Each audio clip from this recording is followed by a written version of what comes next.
afternoon, ladies and gentlemen of the Cedarfield family. I hope this Wednesday finds you well. It's 3 o'clock and we are taping this live stream to post it on our Touchtown website.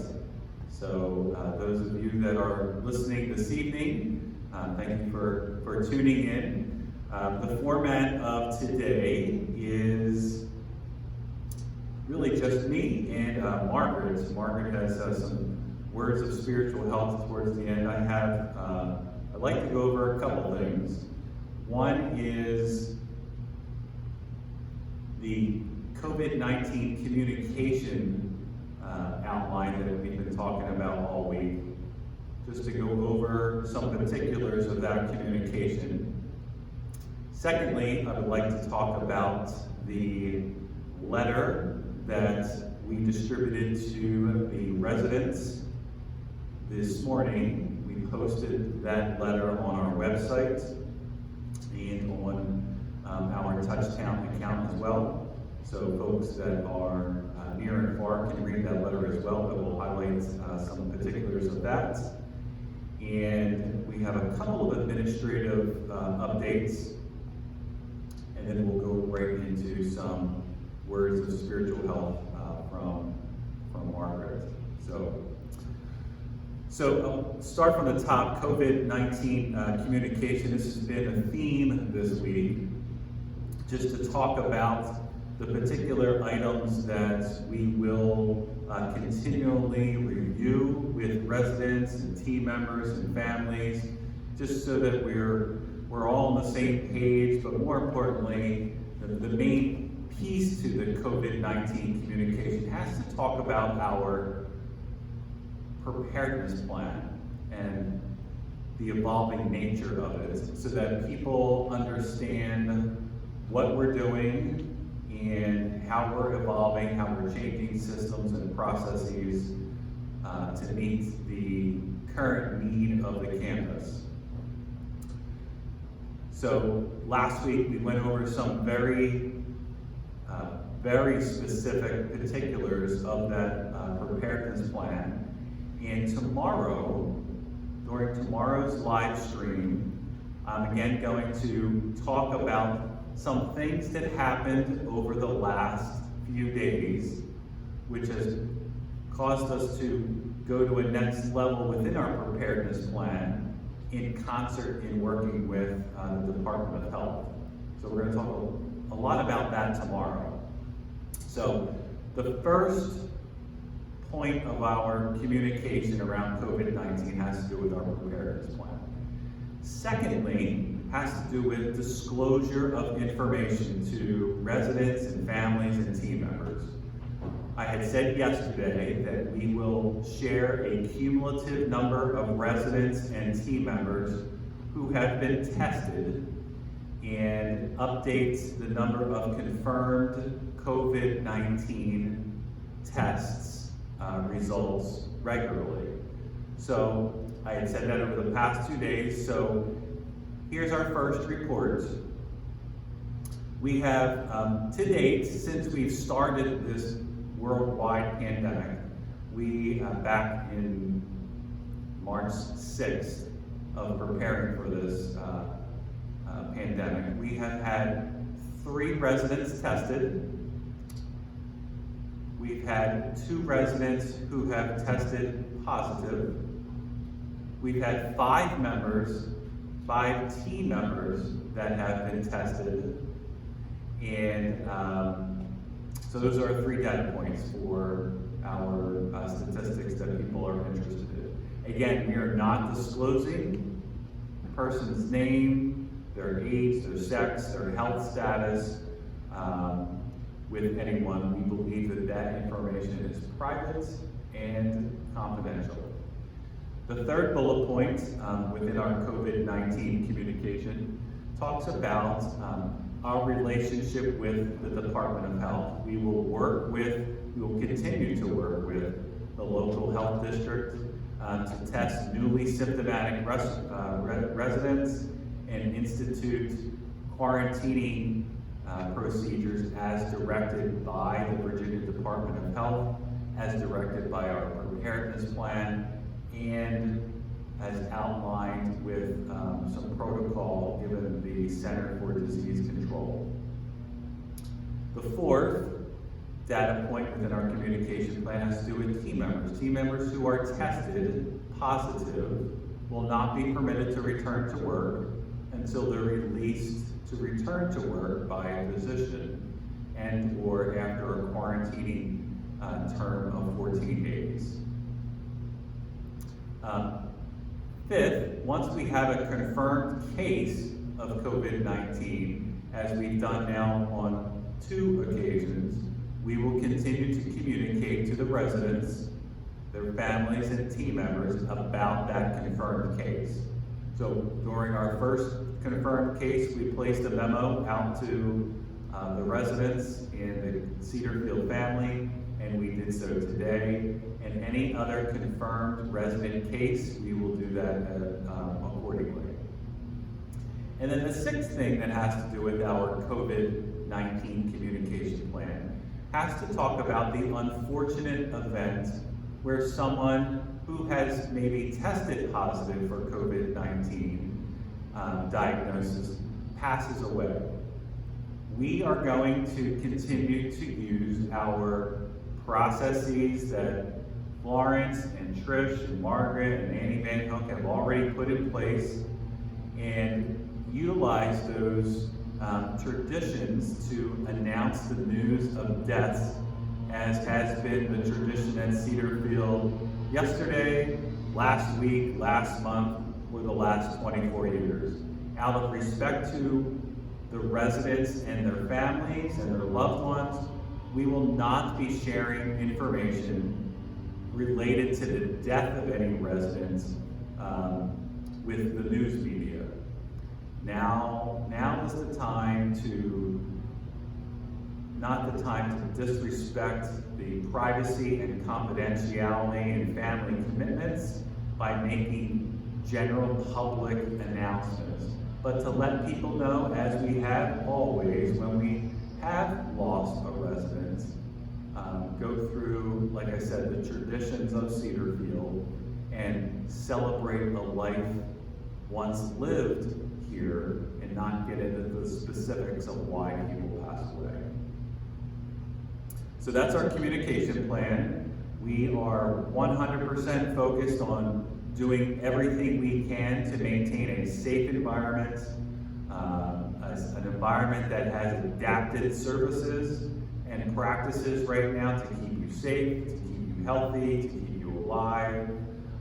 And I'm hoping that this live stream is a communication avenue to really help keep people up to date with accurate facts and knowledge out there, not only from me, but relaying that from the Department of Health so that you have an assurance level.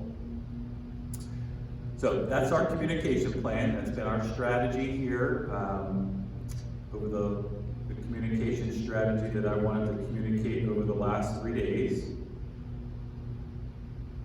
If anyone has any questions about this approach, later on in this live streaming, we will provide a telephone number that you can text or call in.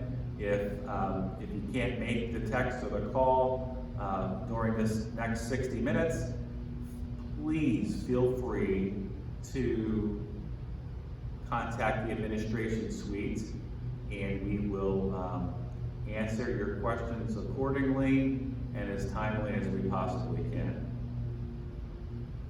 I was counting the number of phone messages that I received yesterday, actually over the last 3 days, just as a gauge to give people an average number of phone calls that Renee and I must return. We're trying our hardest to return phone calls promptly and or delegating them out to whomever to help with a follow-up call.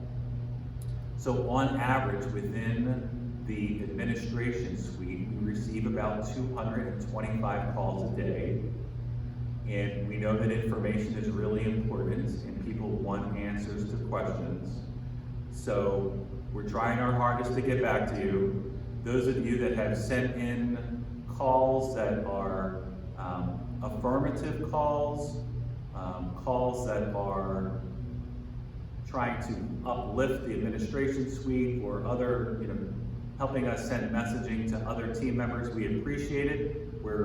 We appreciate it, and we are definitely forwarding that information to the appropriate people, those that you want to acknowledge. And just by the absence of receiving a thank you call, I want to apologize to those folks who are sending positive energy to the administration suite. It would be my normal practice to get back to you and thanking you, but know that your thank you is appreciated, and we're passing it on to the appropriate person. So today's letter, yesterday afternoon, late yesterday afternoon, we received notification from the Henrico Department of Health that a second healthcare resident has been tested positive for COVID-19. The resident is currently in the hospital, and just got word before I came in here, the resident is doing better than he was before he actually went into the hospital. It is important to note that no other resident in the healthcare area, no other resident in assisted living, and no other resident in Sunshine Plaza are exhibiting any symptoms, as we are being guided by the CDC's checklist of what those symptoms are in our local Department of Health. In fact, even our local Department of Health has said to yours truly, and communicating that to the nurses, they said, Michael, even if you are under suspicion that somebody just is not doing well, that is maybe different from yesterday compared to today, let us know. Let's talk it through to see if we need to get a test. So when I tell you that the Department of Health has been extremely flexible and supportive and available, they're simply the best, and they are our true strategic partner right now in this fight. But getting back to the letter, our healthcare management team is working very closely. So not only myself, but Matt Dameron and the nurses up there are working very closely with the health department to identify any other residents or team members who were potentially exposed to this second case. Residents and their responsible parties or team members who have been exposed to the virus will be notified accordingly. And so we go through this identification every day. It's been part of our daily practice throughout the last 7 weeks that we have a screening tool daily to check every resident in the health center, assisted living, and Sunshine Plaza, to check their temperature, to check for shortness of breath, sneezing, coughing, fever. And so now that we have a second case in the healthcare area, we're going to start to provide a check on the temperature and the symptoms that I just mentioned on every shift and be a little bit more proactive. As we work through this development, all the residents are to remain in their health center rooms, their assisted living rooms. The team is doing a really noble job of trying to, especially in Sunshine Plaza, of trying to cohort the residents inside of their room. All the team members are continuing to use the appropriate masks at all times. And when delivering direct care within the health care area, the team members are wearing the appropriate personal protective equipment as directed by Matt and the team, given potentially different things that are happening with other residents. So we're continuing to practice self-isolation, good hand washing, the use of appropriate PPE. We do have a very healthy inventory of PPE, mainly the face shields, surgical masks, N95 masks, gloves, and to another extent, we have an appropriate level of gowns, which we're continuing to procure gowns and the other PPE.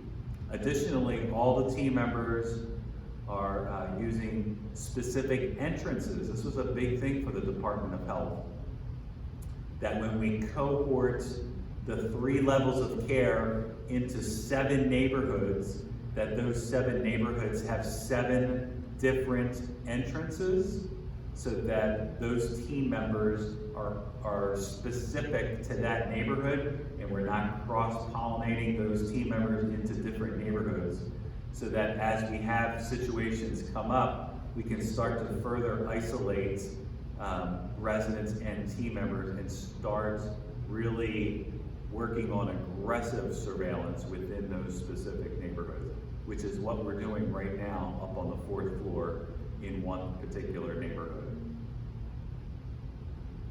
It's important to stress that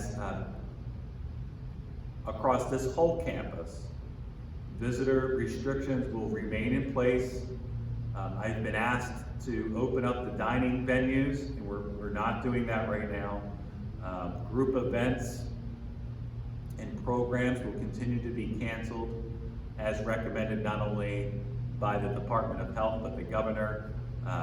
So those will remain in place. All persons entering the community will definitely be screened for potential exposure, as we've been doing for the last several weeks. And recognizing the governor's stay-at-home order, in this letter we just posted, we talked about residents remaining in their apartments or their rooms unless a trip outside of the community is essential to your health or well-being. So I'm going to make a clarifying statement about that sentence here in a couple minutes. And quite frankly, all of the policies that we've been putting in place here over the last 7 weeks will remain in effect for the foreseeable future. So that's the gists of and the facts within that letter. Since we distributed that letter almost a few hours ago, probably the 3 main questions relate to one specific sentence in that letter.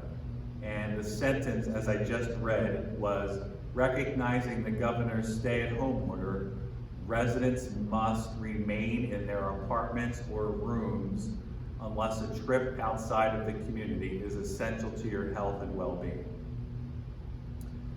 So it's okay if a resident in a cottage or if a resident in an independent living apartment wants to leave their front door to go walk around the community. That is acceptable. You can still do that. I should have made a little tweak in that paragraph about walking around. So you can still walk around the campus. You can still leave the campus. The campus is not under lockdown right now. So if you need to go out and shop for some essentials, please continue to do that. Thirdly, in the independent living apartments, most notably in the apartments, and probably tomorrow in one of the cottages, you might see an isolation sign that we've put together. So if somebody happens to go to the hospital and they come back to Cedarfield, what the Department of Health has asked us to do is to quarantine that individual for 14 days. If a resident lives in Wright County, what the Department of Health has asked us to do is to quarantine that person for 14 days. And so we have put together a isolation sign, and we're utilizing that sign as an abundance of caution and to give people notice that a particular apartment or cottage, or even in an apartment in assisted living, or an apartment in Sunshine Plaza, or even in an apartment in the healthcare area is under isolation, and then if you were to go in that space, you would need personal protective equipment in order to go into that space, because it's under quarantine for a reason. And so I've been at probably the third most frequently asked question here over the last 24 hours has to do with, well, that's violating my rights. And my answer, along with the Department of Health, is that could be furthest from the truth. We're trying to protect the person behind that door, and we're trying to protect staff members who may be at the front of that door, and we're definitely trying to protect people in and around that apartment. So it's not a violation of rights, it's meant to protect everybody and keep people aware. So here is my extreme caution. With the risk of hanging signs, the next layer behind that is, did you hear that X person has a sign outside of their front door? Or did you hear that a certain name is under isolation?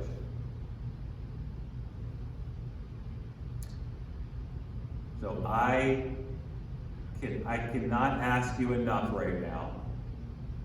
Please refrain from sharing information, names of people, where signs are hung up. I would just ask that people just adhere to the sign and be more aware of it, rather than using it as information to share around the campus. Now, we've had town hall meetings for 4 years now, 3 years, and at every town hall meeting we talk about gossip squashers. Now is not the time to start talking about particular residents just because they might have a sign outside of their door. It's meant to protect everybody. So I would be extremely grateful if we could all, again, we're all in this together. I would just be extremely grateful if we could just keep all of that information private and just use all of these public signs as a way to adhere to the signs and protect yourself, and not use it as a vehicle to talk about who might have a sign and who doesn't.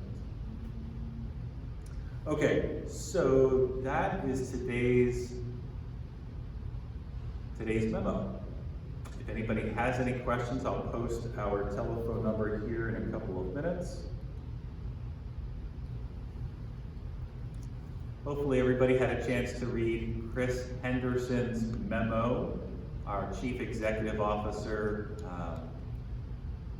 placed a memo. We placed a memo on his behalf. He authored it to the residents yesterday. If anybody has any questions about that memo, please feel free to call down to the administration suite, and we will try to answer your questions as timely as we can.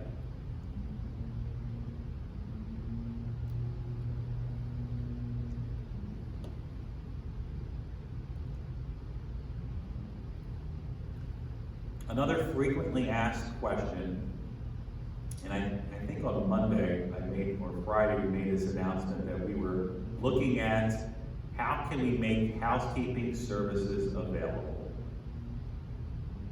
It's one of the most frequently asked questions of the residents. And so want you to know that there's 4 or 5 of us that have gathered a few times to try to narrow down what how would we classify an emergency cleaning. Some residents want vacuuming, cleaning the floor. Some residents want us to maybe do a cursory cleaning in the kitchen. Many people say they can't get down on their hands and knees and clean in and around the bathroom. And so we've been talking. I just talked with the Department of Health this morning, again with some of our collective wisdom. And I intend to extend this conversation with the Department of Health. They are extremely hesitant in opening that service back up to the residents because of cross-contamination of your space compared to the housekeeper that may go in there, compared to appropriate levels of personal protective equipment that we have here on hand that we're going to need if we have a further outbreak in the health center. We're going to need all of that personal protective equipment to arm the CNAs and the nurses in order to care for people in our licensed area. If we start utilizing our personal protective equipment for the housekeepers who need to clean their rooms, we may quickly deplete our PPE, and then I have no PPE to care for people in the licensed areas. The second thing the Department of Health said to me, and this came from an epidemiologist, they said, Michael, although inside of an apartment or a cottage, it might be unsightly or it might be difficult for a resident to really clean their apartments completely. The good news in that is their germs are their germs, and those germs are in that apartment or cottage. And those germs are safest right now in that apartment or cottage because we don't want to really deplete, again, all of our PPE. So wanted to just be as transparent as I can that we're trying to have the conversation. That's where we were as of this morning with the Department of Health. It's an evolving conversation, and I assure you that it's one that's not off of my radar screen. We're even talking with Sharon Brown, the Director of Housekeeping, in how we can, once we are permitted to release housekeeping services back to the residents, like how do we utilize the labor that we have so that when we finally are able to go back into an accommodation, that we're able to really hit it hard once or maybe twice and get it back to that baseline again, rather than over a series of weeks trying to get that apartment back to baseline. That's not our preference. Our preference is the former. So we're working on a strategy to, like I said, hit everything really hard.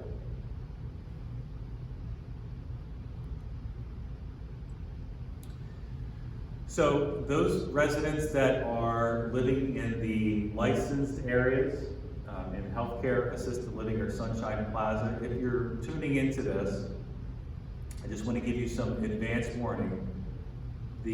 I have received 82 calls over the last 3 days from family members, calls or texts or emails, from family members who happen to be either a responsible party or a power of attorney for someone living in the health center, assisted living, or Sunshine Plaza. And some of them aren't really aware of this live streaming and the fact that we videotape it and post it on mycedarfield.com. So yours truly tonight is going to call I'm going to use one of our internal systems called Call-Them-All. I have a database of all the powers of attorney, and I'm going to place a call to them tonight. And it's going to be a very brief announcement explaining to them that if they want to get current information on a daily basis, Monday through Friday, we might actually start doing this on a Saturday and Sunday, but for now, Monday through Friday, that they can go to www.mycedarfield.com to retrieve these videos. So wanted you all to be aware of that, and I'm going to place that call tonight. The families that are listening through this video tonight, our supply shuttle program, I think went off pretty smoothly today for those that are living in the cottages. And we will kick back up that supply shuttle program on Friday for people who live either in the health center, assisted living, and or memory support.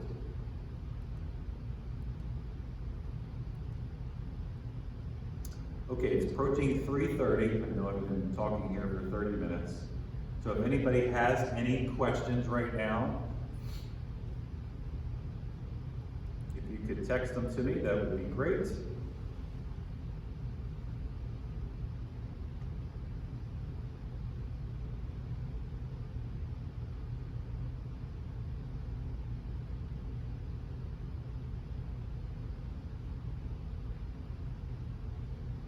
So first question that came in, I did clarify about leaving your apartments, clarifying, hopefully that's, the first question that came in talked about that clarifying statement where it says residents must remain in their apartments or their rooms.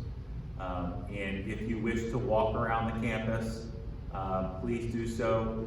If you're walking in the hallways, again, I would urge you to please wear a mask while you're walking in the hallways, just as another extra precaution. Another text came in. Oh, great question. With reference to the memo, how do we pick up our mail? And the mail, we're not changing the system for picking up your U.S. mail. We will continue to operate the way that we have been for the last several weeks, in everyone coming down at a specific time, Monday through Friday, to pick up your mail.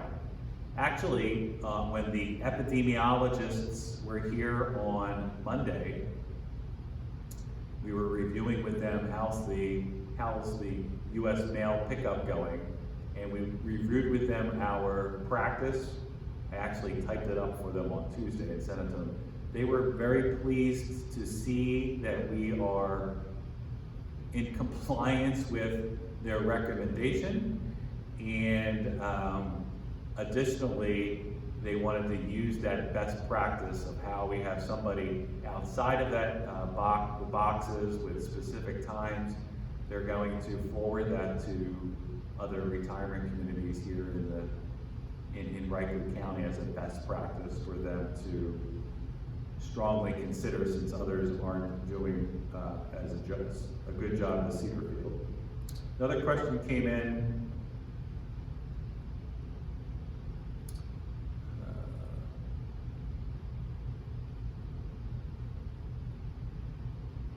Have you learned how the virus has gotten into Cedarfield?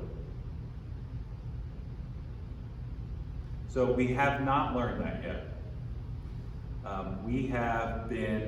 So the question was, have we learned how did the virus get into Cedarfield?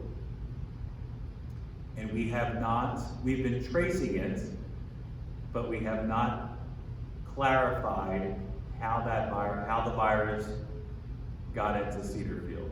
We are working vigilantly right now with the Department of Health. In fact, after this live stream, I have another conference call with them. So once I have some clarification and updates about next steps with them, I'll communicate that with you either tomorrow or Friday to give you another level of assurance about how our preparedness plans are evolving, given feedback from the Department of Health. So, but to date, we don't know, but we are tracking it very aggressively.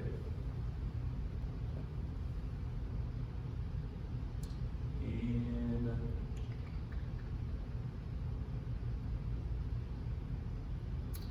have any employees at Cedarfield been tested? And as I said in the beginning of this live stream, the answer is yes. There have been 5 team members that have been tested for COVID-19.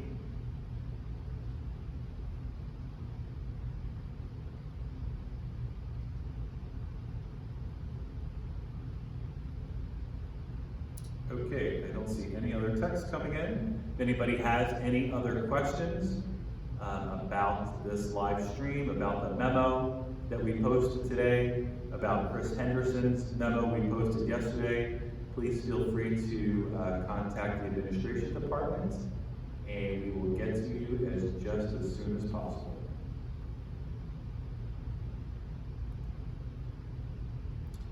I don't have any other administrative updates.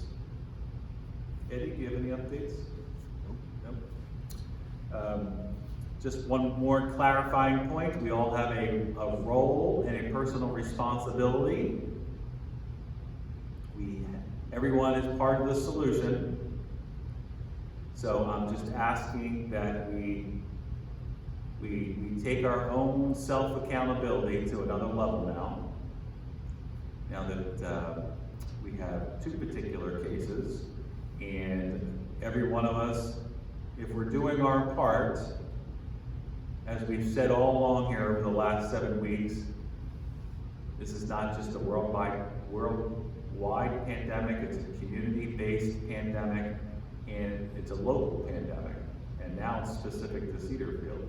So flattening the curve, being socially distant, and self-quarantining, those practices will go really far right now in Cedarfield.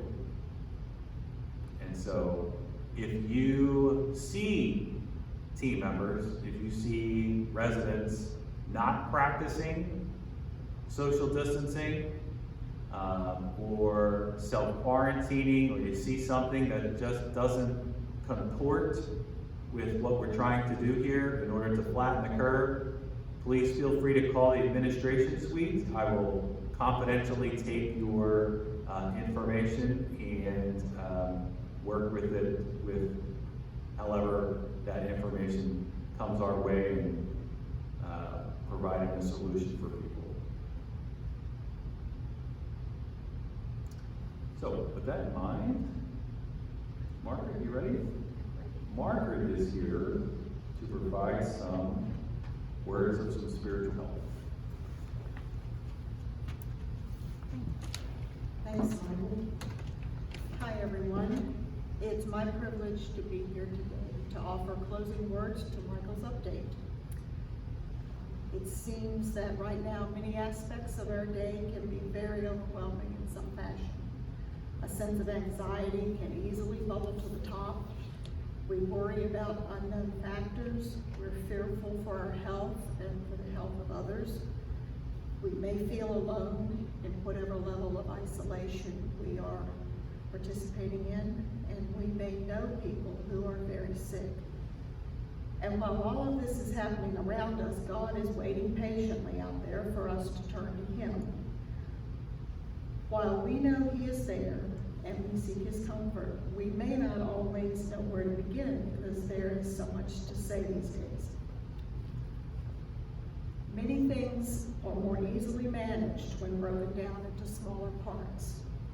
To help us manage our day, we may find it beneficial to seek God and God's peace that comes from prayer in the morning, at midday, and at bedtime. For example, in the morning, as we awaken, we really do not yet know what we might face today. Why not turn to God with a simple prayer for guidance as we reflect on scripture that lends stability and hope to our morning prayer. You might consider Psalm 59, verse 16, which says, "But I will sing of your strength, in the morning I will sing of your love. For you are my fortress, my refuge in times of trouble." By noon in a day, we are in the midst of the day, and likely have faced several challenges by this time. God wants us to trust Him even when things don't go as planned, especially if we are afraid. We count on God to help us tackle each challenge if we only ask Him. I think of the words of Isaiah chapter 26, verses 3 and 4, which say, "You will keep in perfect peace him whose mind is steadfast, because he trusts in you. Trust the Lord forever. For the Lord is the rock eternal." Finally, in the evening, when the day is done and as we prepare for sleep, we can again turn to God. He does not want us to worry about tomorrow.